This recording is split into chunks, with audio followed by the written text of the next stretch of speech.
Hello everyone. आज जो हमारा टॉपिक है वो थोड़ा सा डिफरेंट है। आज हम राइटिंग स्किल में आएंगे। राइटिंग स्किल में एक 11th-12th में जो स्टूडेंट्स हैं उनके लिए एक टॉपिक होता है नोट मेकिंग। नोट मेकिंग क्या होता है और उसको कैसे करते हैं, क्या क्या उसमें हमें ध्यान देना चाहिए, वो सारी चीज़ें, क्योंकि ये जो क्वेश्चन है हमारा ये 8 से 10 नंबर का आता है। नॉर्मली ये 8 नंबर का आता है, कई बार 10 नंबर का भी आ जाता है। तो इसको दो जो पार्ट्स हैं उनमें डिवाइड किया जाता है। एक तरफ इसको नोट मेकिंग की जाती है, दूसरी तरफ इसको समराइज किया जाता है, इसकी थोड़ी सी समरी लिखी जाती है। तो ये दो पार्ट्स इसके होते हैं। तो 5 नंबर का हमारा नोट मेकिंग होता है और 3 नंबर का हमारा पैराग्राफ समरी होती है। तो ये चीज़ें होती क्या है, किस तरीके से इनको हमें यूज़ करना चाहिए, कैसे लिखना चाहिए, ये चीज़ें ध्यान देना बहुत ज़्यादा ज़रूरी है। देखिए, नोट मेकिंग होता क्या है, इसको समझने के लिए सबसे पहले ये जानना जरूरी है। जैसे हम लोग जब पढ़ाई करते हैं, कोई नोट्स बनाते हैं, तो उन नोट्स को बनाने के लिए हम बहुत सारी सोर्सेज का यूज़ करते हैं। जैसे हमें कोई कंटेंट है, टॉपिक है, वो बहुत इंपॉर्टेंट है, हम क्या करते हैं उसको जगह जगह से लेते हैं, उसके मेन मेन पॉइंट्स। कई बार हम इंटरनेट का सहारा लेते हैं, यूट्यूब का सहारा लेते हैं। कई बार हम जो डिफरेंट बुक्स हैं, पब्लिकेशंस हैं, उनकी जो बुक्स हैं उनको लेते हैं। उनमें से हम इम्पोर्टेंट लाइंस जो हैं उनको मार्क करते हैं, उनको छांटते हैं। और इसी तरीके से जगह जगह से हम जो है वहाँ से जो मेन मेन पॉइंट्स हैं उनको हम लेते हैं। और लेने के बाद क्या करते हैं, अपनी जो हमारी कॉपी होती है, हमारी जो नोटबुक होती है, उस पर हम उनको बनाते हैं, उनको लिखते हैं हम उनको। तो इन पॉइंट्स को जब हम एक सीक्वेंस में एक तरीके से लिखते हैं, अब जैसे वहाँ पर जो पूरा चैप्टर है, आप जब चैप्टर आपको दिया जाएगा जिसके आपको नोट्स बनाने हैं, तो आप क्या करोगे, अगर उस पूरे चैप्टर को आप अपनी नोटबुक पे उतारोगे तो वो तो मतलब फिर उसको नोट्स बनाने का कोई फायदा नहीं होता। मेन चीज़ क्या होती है, जब हम पूरा चैप्टर पढ़ते हैं तो उस अपने हाथ में एक पेंसिल या फिर हाईलाइटर ये चीज़ रखते हैं, और जो मेन मेन पॉइंट्स होते हैं उनको हम हाईलाइट करते हुए चलते हैं। लास्ट में क्या करते हैं, उन पॉइंट्स को हम अपनी नोटबुक में उतारते हैं, पॉइंट डाल डाल के उतारते हैं, जिससे हमारा जब एग्जाम आए, जब हम उनको रिवीजन करने की जरूरत पड़े, तो हम उन पॉइंट्स को बस एक बार देख लेंगे और हमारा रिवीजन हो जाएगा। तो हम उसको पैराग्राफ को, जो पूरे चैप्टर को जो पढ़ना है, उससे बच जाते हैं, हमारा टाइम जो है वो टाइम बच जाता है। तो ये सारी चीज़ें होती है पॉइंट्स नोट्स बनाने के लिए। तो वही चीज़ें यहाँ पर भी होती है, नोट मेकिंग में अप्लाई होती है वो सब चीज़ें। तो क्या होता है, उसको 1 बाय 1 देखते हैं। देखिए, नोट मेकिंग ऐसे होता है, आपको एक पैराग्राफ दे दिया जाएगा, जैसे हम कॉम्प्रीहेंशन लेते हैं, कॉम्प्रीहेंशन एग्जाम में आता है, तो उसी तरीके से एक पैराग्राफ दे दिया जाएगा। उस पैराग्राफ को आपको बहुत केयरफुली रीड करना है। फर्स्ट पॉइंट जो होता है हमारा, उसका क्या होता है, रीड करना। जो हमें पैराग्राफ दिया होता है उसको हमें रीड करना होता है, बहुत अच्छे से, बहुत ध्यान से रीड करना होता है। अब मेन चीज़ ये होती है, जब हम एग्जाम में बैठते हैं तो सबसे बड़ी प्रॉब्लम होती है हमारी टाइम की। तो ऐसा नहीं होता कि हम एक बार उसको पहले रीड कर लेंगे बहुत अच्छे से, फिर दोबारा उसको फिर रीड करके फिर उसमें से पॉइंट्स निकालेंगे। तो क्या होता है कि हम साथ के साथ अपनी एक पेंसिल को या हाइलाइटर को अपने साथ में रखते हैं। जब हम उसको रीड करते हैं और हम उसमें जो जो मेन पॉइंट देखते हैं उसको हमें वहीं पर अंडरलाइन कर लेना है, ताकि जब हम दोबारा इसके नोट मेकिंग करें तो हमें दोबारा से ये पैराग्राफ पढ़ना ना पड़े, हमें पता रहे कि यहाँ पर ये पॉइंट्स हमारे इंपॉर्टेंट हैं और इन्हीं को हमें अपने नोट मेकिंग में इंक्लूड करना है। तो पहली चीज़ तो ये हो जाती है। दूसरी चीज़, मतलब फर्स्ट हो गया हमारा रीडिंग, रीडिंग मोस्ट इंपॉर्टेंट है। फिर दूसरी चीज़ क्या हो गई उसमें, उसको अंडरलाइन करना, जो हमारे मेन पॉइंट है उनको अंडरलाइन करें। ठीक, ये इस तरीके से हम उसको अंडरलाइन करते चलेंगे। तीसरी चीज़ क्या होती है कि जब हम नोट्स बनाते हैं तो सबसे पहले हम क्या करते हैं, अच्छा इसमें एक क्वेश्चन होता है, आपको इसको सूटेबल टाइटल भी देना, आपको इसको नोट मेकिंग करनी है, समराइज करना है, सूटेबल टाइटल देना। तो सबसे पहले सपोज ये आपका एक पेपर है जिस पर आप नोट मेकिंग कर रहे हैं, तो यहाँ पर हम यहाँ पर सेंटर में बिल्कुल अपना हेडिंग डालते हैं। नोट मेकिंग करते हुए क्या करना है, हमें जब हमने पूरा पैराग्राफ पढ़ लिया, हमें पता चल गया कि ये किस बारे में है, क्या चीज़ दी गई है, इसका मेन जो थीम क्या है, तो यहाँ पर हम अपना हेडिंग डालते हैं। तो फर्स्ट चीज होती है हमारी क्या, हेडिंग। हमने अपना यहाँ पर हेडिंग डाला। उसके बाद में हेडिंग क्या होता है, जो टाइटल होता है उसका टाइटल बोल दो, उसको हेडिंग बोल दो, उसको थीम बोल दो, उसको मेन आइडिया बोल दीजिए आप उसको। ठीक है, इसमें हेडिंग हमने यहाँ पे डाल दिया। फिर उसके बाद जो सेकंड चीज होती है हमारी सब हेडिंग होती है, यानी कि ये तो मेन थीम हो गई, मेन टाइटल हो गया। उसके बाद हमारे सब हेडिंग्स होते हैं। इसमें सब हेडिंग्स क्या होते हैं, जो उसमें और कौन कौन से आइडियाज हैं इसके अंदर, वो सारी चीजें सब हेडिंग में आ जाती है। अब सब हेडिंग के अंदर ही पॉइंट्स होते हैं, यानी कि हमने कोई टॉपिक पढ़ा, उसमें हमने मेन, जैसे आप अपने एग्जाम में कोई ऐसे वगैरह लिखते हो तो वहाँ पर हेडिंग लिखते हो, तो हेडिंग के अंदर आप बहुत सारे पॉइंट्स डाल देते हो, ठीक है ना, 1 2 3 4 करके उसमें बहुत सारे पॉइंट्स डाल देते, तो उनको यहाँ पर इसके अंदर भी पॉइंट्स होते हैं। थर्ड चीज क्या होती है, पॉइंट्स यहाँ पर होते हैं, ठीक। अब उन पॉइंट्स के भी सब पॉइंट्स होते हैं। कई बार टॉपिक इतना बड़ा हो जाता है, उसके अंदर इतनी ज्यादा इंफॉर्मेशन हो जाती है कि उसके भी सब पॉइंट्स बन जाते हैं, तो यहाँ पर फिर उसके बाद क्या होते हैं, हमारे इनके भी सब पॉइंट्स होते हैं। अभी हम केवल डिस्कस कर रहे हैं कि इनके अंदर क्या क्या चीजें होती है, फिर इसको लिखने का तरीका भी होता है, उसको भी हम देखेंगे। तो सब पॉइंट्स होते हैं, सब पॉइंट्स हो गए इनके। तो यहाँ सबसे पहली चीज हमारी हेडिंग होगी, जो मेन थीम होती है। उसके बाद हम यहाँ से इसको स्टार्ट करते हैं, यहाँ से हम अपना सब हेडिंग लिखते हैं।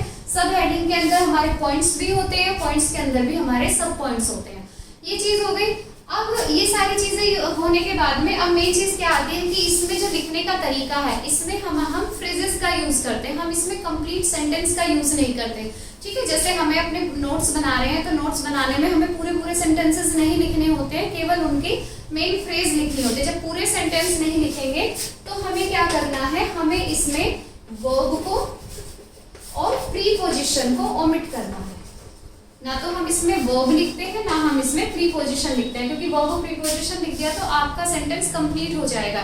तो हमें बस मेन पॉइंट लिखना है। जैसे हम यहाँ पर क्या करें, हेडिंग, तो हम पूरा सेंटेंस भी तो लिख सकते हैं, you should give a heading to this topic. तो हमने ऐसा नहीं करके हमने क्या लिखा, सिर्फ हेडिंग लिखा। फिर इसी तरीके से हमने सब हेडिंग लिखा, इसी तरीके से हमने पॉइंट्स लिखा, सब पॉइंट्स लिखा। तो हम इसको फ्रेजेस में ही तो लिख रहे हैं ना, इसको या तो वर्ड ले लो या फ्रेजेस ले लो, तो इसी में हमें इसको लेना होता है, ठीक है। तो इसमें वर्ब और प्रीपोजिशन को हमें क्या करना होता है, ओमिट करना होता है, इसको हमें लेना नहीं होता। फिर नेक्स्ट चीज जो होती है इसमें वो क्या होती है कि हमें एब्रीविएशन फॉर्म जो होती है उसको यूज करना होता है। जो वर्ड होते हैं उनकी एब्रीविएशन फॉर्म को यूज करते हैं, ठीक है। एब्रीविएशन फॉर्म क्या होती है, किसी चीज की शॉर्ट फॉर्म होती है। जैसे कई बार कंट्रीज के नेम होते हैं, तो उनके जैसे यूनाइटेड किंगडम, तो उसकी शॉर्ट एब्रीविएशन फॉर्म क्या होगी, यूके होगी। इसी तरीके से जैसे स्टेट है उत्तर प्रदेश, तो उसकी एब्रीविएशन फॉर्म होगी यूपी, है ना, एमपी, ठीक, यूएसए। इसी तरीके से हम जो है इसमें एब्रीविएशन फॉर्म को लेते हैं, एब्रीविएशन फॉर्म का हम इसमें यूज करते हैं, ठीक। तो एब्रीविएशन फॉर्म कई बार तो हमारे पास बनी बनाई होती है, कई बार हमें बनानी होती है। बनानी इन द सेंस कि हम खुद से क्रिएट नहीं करते, जैसे बहुत ज्यादा बड़े वर्ड होते हैं तो उनकी ऑलरेडी बनी बनाई जो एब्रीविएशन फॉर्म्स होती है उनको लेते हैं। जैसे एज एग्जांपल ये क्या है, गवर्नमेंट, और इसकी एब्रीविएशन फॉर्म क्या होगी, GOVT, हम इसको लिखते हैं, तो ये एब्रीविएशन फॉर्म होगी। तो इसको एब्रीविएशन फॉर्म को हमें लेना इसी तरीके से। एजुकेशन, एजुकेशन की एब्रीविएशन फॉर्म क्या होगी, EDU, ये हो जाएगी इसमें, ठीक है। बहुत साइंस है उसको ऐसे लिख देंगे। तो इसी तरीके से हम जो है मिस्टर है उसको MR लिखते हैं हम। तो एब्रीविएशन फॉर्म हमारी दो तरीके से बनाई जाती है। कई बार तो स्टार्टिंग के वर्ड को ही लेके बना लेते हैं, कई बार हम फर्स्ट एंड लास्ट लेटर लेके बनाते हैं। जैसे अभी बोला मैंने मिस्टर, तो मिस्टर, तो ये फर्स्ट क्या है M, लास्ट क्या है R, तो इसको हम लेके बनाएंगे MR, तो मिस्टर हो गए। इसी तरह मिस्ट्रेस हो जाती है। तो एब्रीविएशन फॉर्म का हमें इसमें यूज करना होता है, और करना ही होता है एब्रीविएशन फॉर्म का यूज। कम से कम एक नोट मेकिंग के अंदर आपको 4 एब्रीविएशन फॉर्म्स का यूज करना है। 4 एब्रीविएशन वर्ड्स आपको लेने ही लेने हैं, कंपलसरी है। ऐसा भी नहीं बहुत ज्यादा वर्ड को आप एब्रीविएट कर दो, ऐसा भी नहीं है, लेकिन मिनिमम 4 या 5 आपके होने कंपलसरी होते हैं। तो एब्रीविएशन फॉर्म को आपको लेना होता है, ठीक है। और फ्रेजेस में लिखा नहीं मैंने यहाँ पर, फ्रेजेस में हमें वो लिखने होते हैं, हाँ, वर्ड्स में या फ्रेजेस में लिखने होते हैं। प्रीपोजिशन और वर्ब्स को हम उसमें ओमिट कर देते हैं, नहीं लिखते हैं। ओमिट करना मतलब नहीं लिखते हैं। ये चीजें हो जाती है, ये इसके इंपॉर्टेंट चीज हो गई, ठीक है। ये सारे पॉइंट्स होते हैं। अब इसमें इंडेंटिंग जो होता है उसको भी हमें यूज करना होता है। जो हमारा फॉर्मेट होता है वो इंडेंटिंग होना चाहिए।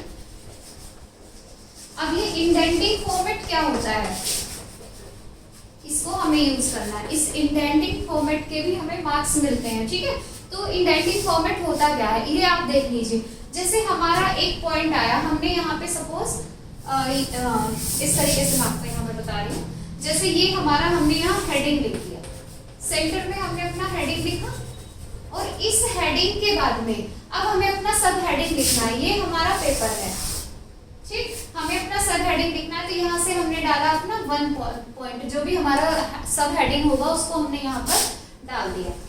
ठीक, सब हेडिंग डाल दिया हमने यहाँ पे, जो भी हमने लिया है। यहाँ तो मैंने वैसे ही सब हेडिंग लिख दिया, जैसे पॉपुलेशन हमने लिख दिया या ग्रोथ ऑफ पॉपुलेशन लिख दिया, कुछ भी इस तरीके से, ग्रोइंग पॉपुलेशन कुछ भी कर देते हैं हम इसमें।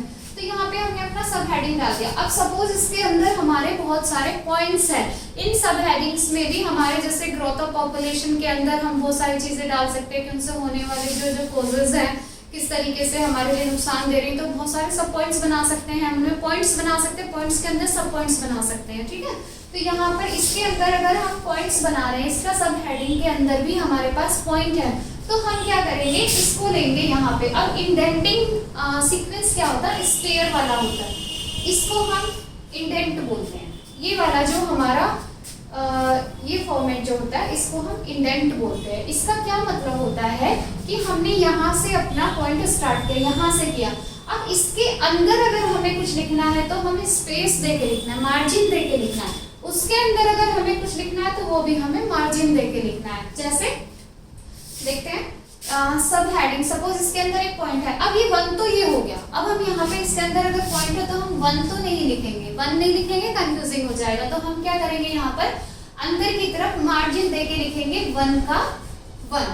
ठीक है, 1 का 1 मतलब क्या है, ये जो 1 हेडिंग है इसका भी एक 1 पॉइंट है, तो यहाँ पर हम इसको क्या कर देंगे, पॉइंट कर देंगे। अब सपोज इसके 2-3 पॉइंट है तो 1 का 2 हो जाएगा, इस तरीके से इसमें हो जाएगा।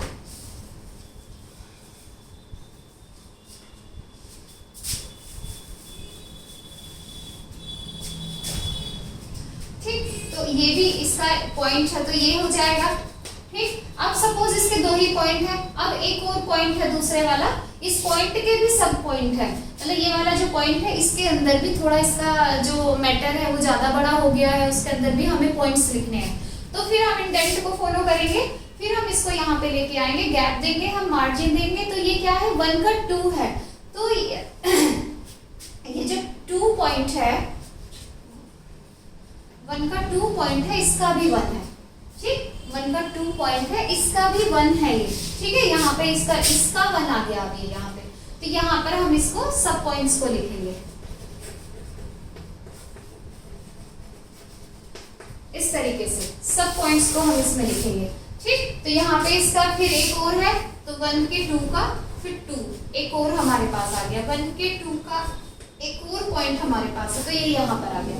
अब अगेन हमारा फिर जो सब हेडिंग है, हमारा ये वाला जो है ये कंप्लीट हुआ। अब हमें दूसरा सब हेडिंग लेना है, दूसरा सपोज पैराग्राफ है तो दूसरे पैराग्राफ को हमें पढ़ के उसका सब हेडिंग लेना है कि इसका मेन हेडिंग क्या है। तो फिर यहीं से वापस आ जाएंगे और यहाँ पर हमारा सेकंड, क्योंकि ये 1 है ये 2 है, तो यहाँ पर इसको दूसरा सब हेडिंग लिखेंगे।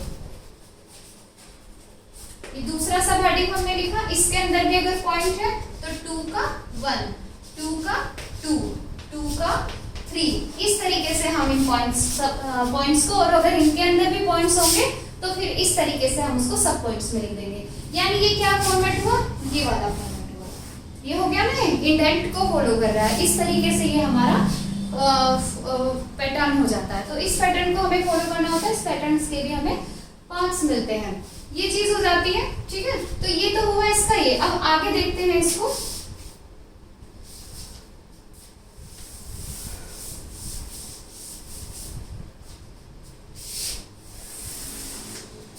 सपोज ये हमारा पेज है, ठीक है, और इस पेज पर हमें नोट मेकिंग करनी है।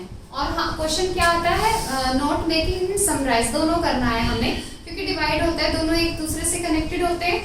तो मेन चीज ये है कि हमने जब नोट मेकिंग की तो हमने पॉइंट्स को अंडरलाइन तो कर लिया, ठीक है, ये तो हमारा नोट मेकिंग हुआ। अब इस नोट मेकिंग में एक चीज और होती है, जैसे यहाँ पर ये बोर्ड यहाँ पे थोड़ा नीचे हो गया, जैसे सपोज यहाँ तक हमारा हाफ पेज तक आपका क्या आना चाहिए, नोट मेकिंग आना चाहिए।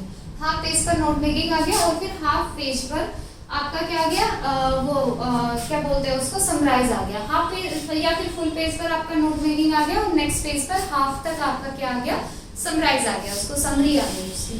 ठीक है, इस तरीके से हो जाता है, डिपेंड करता है कि आपका पैराग्राफ कितना बड़ा है। अगर ज्यादा बड़ा है तो 1 पेज पर आपका नोट मेकिंग आ जाएगा, और और समरी तो आपकी हाफ पेज पर या उससे मतलब 50 से 80 वर्ड की हमारी समरी होती है। तो 50 से 80 वर्ड की समरी आपकी हाफ पेज उसके लिए इनफ होता है, उससे ज़्यादा समरी आपको नहीं लिखनी होती है। तो अब जब यहाँ पर हमने अपना इंटेंट फॉलो करते हुए अपना नोट मेकिंग कर लिया, तो यहाँ पर हम क्या करते हैं, एक की बनाते हैं। की क्या होती है, जो आपने एब्रीविएशन फॉर्म यूज किया है, इनमें हमें क्या करना है, एब्रीविएशन फॉर्म का यूज करना। मिनिमम 4 या 5 एब्रीविएशन फॉर्म हमें यूज करनी है। और जब हमने उनकी की बनाते हो, की में जो भी आपने एब्रीविएशन फॉर्म लिखी है, जैसे GOVT, तो इधर आपको उसकी फुल फॉर्म लिखनी है। इस तरीके से हमें उसकी फुल फॉर्म लिखनी है, ठीक है। तो यहाँ पे जो भी आपने दिया है, जो भी आपने दिया हुआ है, उसी की फुल फॉर्म आपको यहाँ पर बतानी है, क्योंकि वो आपको दिखाना पड़ेगा ना आपने किस किस वर्ड की को एब्रीविएट किया है। तो वहाँ पे जितने भी वर्ड्स आपने यहाँ पे लिए 4 से 5, मिनिमम 4 या 5, बस इससे ज़्यादा आपको नहीं लेने, बहुत ज़्यादा एब्रीविएशन वर्ड्स नहीं लेने हैं। तो उनको यहाँ पे लेके हमें उन सारे वर्ड्स को 4-5 वर्ड्स को इस की में दिखाना होता है। ये चीज़ हो जाती है। यहाँ पर इसको खत्म करने के बाद समरी आती है। समरी क्या होता है, समरी में क्या होता है, आपको पैराग्राफ लिखना होता है। बहुत ज्यादा बड़े सेंटेंसेस नहीं लेने होते, छोटे छोटे सेंटेंसेस लेने होते हैं। जो आपने यहाँ पर मेन पॉइंट्स आपने लिखे हैं, उनको वर्ब के द्वारा यूज करते हुए, यानी कंप्लीट सेंटेंस होना चाहिए। यहाँ पे समरी में आपका क्या है, पहली चीज कंप्लीट सेंटेंस होना चाहिए, कंप्लीट सेंटेंस होना चाहिए समरी के अंदर। दूसरी चीज क्या है कि इनमें हमारा क्या होता है, शॉर्ट होती है 50 से 80 वर्ड्स में। उसमें दिया गया होगा आपके एग्जाम में कि कितने वर्ड्स की आपको समरी लिखनी है, तो 50 से 80 वर्ड्स में आपको अपनी समरी कंप्लीट करनी है। और बहुत ज़्यादा बढ़ा के नहीं लिखना है, बहुत ज़्यादा उसमें कुछ अंदर से कुछ घुसा के नहीं लिखना है, सीधे सीधे उसके मेन पॉइंट्स को, केवल हमें क्या लेना है, उसके मेन पॉइंट्स को लेना है। मेन पॉइंट्स को हम सेंटेंस के माध्यम से इसको लिखते हैं। ये होता है आपका नोट मेकिंग, ठीक है। और होपफुली आपको ये समझ में आया होगा। Thank you so much.